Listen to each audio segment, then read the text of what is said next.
AI की बातें होती हैं तो चैट जीपीटी, जिमनी, क्लाउड, ओपन एआई, मेटा और माइक्रोसॉफ्ट जैसी कंपनियों का नाम सबसे पहले दिमाग में आता है।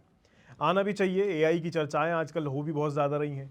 ऐसे लगता है मानो कि एआई सिर्फ इन टेक कंपनियों की कमाई बढ़ा रहा है। ऐसा ही सोचते होंगे आप लोग। लेकिन क्या आप जानते हैं कि एआई ने सिर्फ कंपनियों की बैलेंस शीट ही नहीं बदली है, बल्कि पूरे के पूरे एक देश की इकोनॉमी की तस्वीर बदल के रख दी है। मैं बात कर रहा हूं ताइवान की। ताइवान पहले भी कोई गरीब देश नहीं था। ये कई सालों से दुनिया का सबसे बड़ा सेमीकंडक्टर मैन्युफैक्चरिंग हब रहा है, लेकिन एआई रिवॉल्यूशन शुरू होने के बाद इस छोटे से देश की इकोनॉमी ने ऐसी रफ्तार पकड़ी है कि दुनिया के बड़े बड़े अर्थशास्त्री भी हैरान रह गए हैं। सवाल ये है, क्या इसकी वजह सिर्फ एआई है जो ये रफ्तार इतनी तेजी से हो रही है, या फिर इसके पीछे कई दशकों की तैयारी और इंडस्ट्रियल रणनीति इसके पीछे एक बड़ा कारण है। चलिए आज समझते हैं कि आखिर कैसे सिर्फ 2.5 करोड़ की आबादी वाला एक छोटा सा देश एआई रिवॉल्यूशन का सबसे बड़ा विनर बनता दिखाई दे रहा है। सबसे पहले ताइवान को समझते हैं। ताइवान का क्षेत्रफल यानी एरिया सिर्फ करीब 36,000 वर्ग किलोमीटर का है। तुलना अगर करें तो ये भारत के केरल राज्य से भी छोटा है। इसकी आबादी लगभग 2 करोड़ 35 लाख के करीब बैठती है। लेकिन आकार में धोखा मत खाइएगा। ग्लोबल इकोनॉमी में इसकी अहमियत इतनी ज़्यादा है कि अगर एक दिन के लिए, मात्र एक दिन के लिए भी ताइवान की चिप फैक्ट्रियां बंद कर दी जाए ना, तो दुनिया की कई बड़ी टेक कंपनियों का काम ठप पड़ सकता है। हालांकि एआई आने से पहले भी ताइवान की अर्थव्यवस्था मजबूत थी। इसकी सबसे बड़ी वजह थी सेमीकंडक्टर इंडस्ट्री। आज दुनिया में इस्तेमाल होने वाली सबसे एडवांस चिप्स का बड़ा हिस्सा ताइवान में बनता है। एप्पल के आईफोन में इस्तेमाल होने वाले प्रोसेसर से लेकर एनवीडिया के एआई जीपीयू, एएमडी के प्रोसेसर, क्वालकॉम के मोबाइल चिप्स, इन सब के मैन्युफैक्चरिंग में, इन सब के निर्माण में ताइवान की सबसे बड़ी कंपनी टीएसएमसी की बहुत बड़ी भूमिका होती है। 2024 तक टीएसएमसी अकेले दुनिया की लगभग 65% फाउंड्री मार्केट पर कब्जा कर चुकी थी, जबकि सबसे एडवांस 3 नैनोमीटर और 5 नैनोमीटर जैसी अत्याधुनिक जो चिप्स हैं उसके मामले में उसका बाजार हिस्सेदारी 90% से भी ज़्यादा का माना जाता है। यानी दुनिया की सबसे आधुनिक चिप बनाती है ये टीएसएमसी। तो जाहिर सी बात है, इन सब के लिए टीएसएमसी के पास जाना लगभग मजबूरी भी है। लेकिन तब भी ताइवान की अर्थव्यवस्था सामान्य रफ्तार से ही बढ़ रही थी। पिछले एक दशक में इसकी जीडीपी ग्रोथ आमतौर पर 2% से 4% के बीच रहती थी।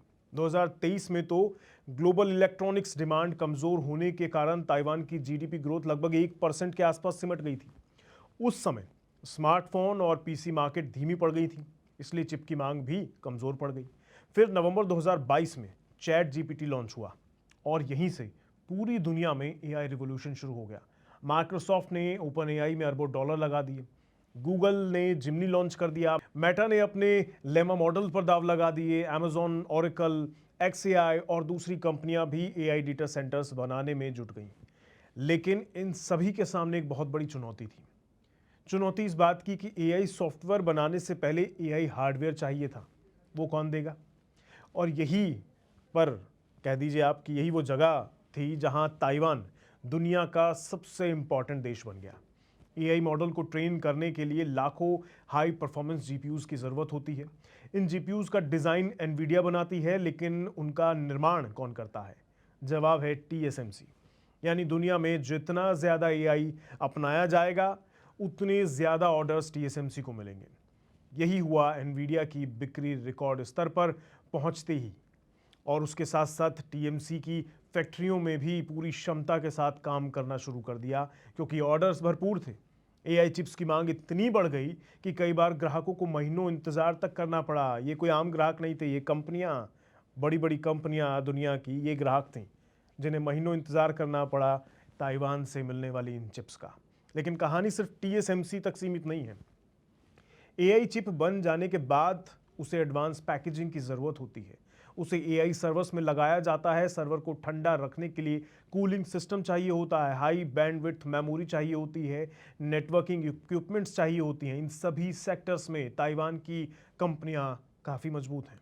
यानी एआई की पूरी सप्लाई चेन का बड़ा हिस्सा ताइवान के पास है। इसलिए एआई का पैसा सिर्फ एक कंपनी तक नहीं रुका, बल्कि पूरे इंडस्ट्रियल इकोसिस्टम में फैल गया। इसका असर अब आंकड़ों में दिखाई देने लगा है। 2025 में टीएसएमसी का रेवेन्यू 30% से ज़्यादा बढ़ गया, जबकि एआई से जुड़े कारोबार उससे भी तेज़ी से दिखाई दे रहे हैं दौड़ते हुए। ताइवान का एक्सपोर्ट रिकॉर्ड स्तर पर पहुंच गया है। एआई सर्वर्स आज उसके सबसे तेज़ी से बढ़ने वाले एक्सपोर्ट प्रोडक्ट्स बन चुके हैं।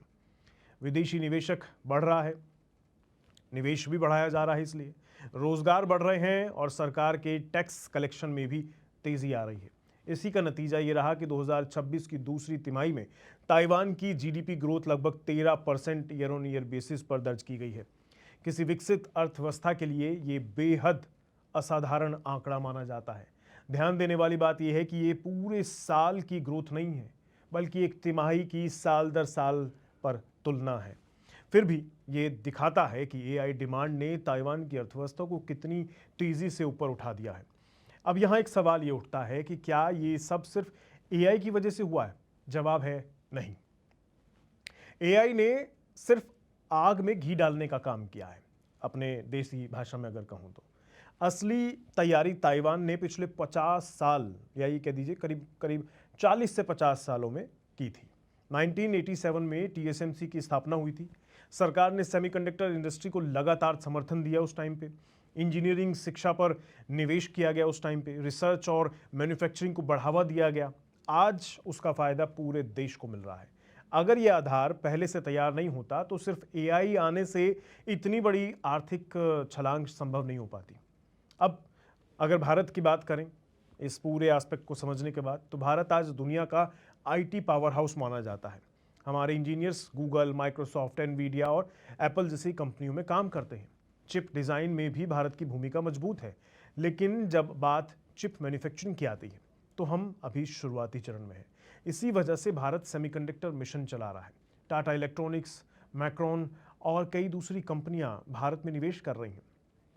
सरकार चाहती है कि आने वाले वर्षों में भारत सिर्फ सॉफ्टवेयर एक्सपोर्ट करने वाला देश ना रहे, बल्कि सेमीकंडक्टर मैन्युफैक्चरिंग का भी एक बड़ा केंद्र बने। हालांकि इसमें समय लगेगा। टीएसएमसी जैसी कंपनियां एक दिन में नहीं बनी है, उसे वहां तक पहुंचने में लगभग 4 दशक लग गए।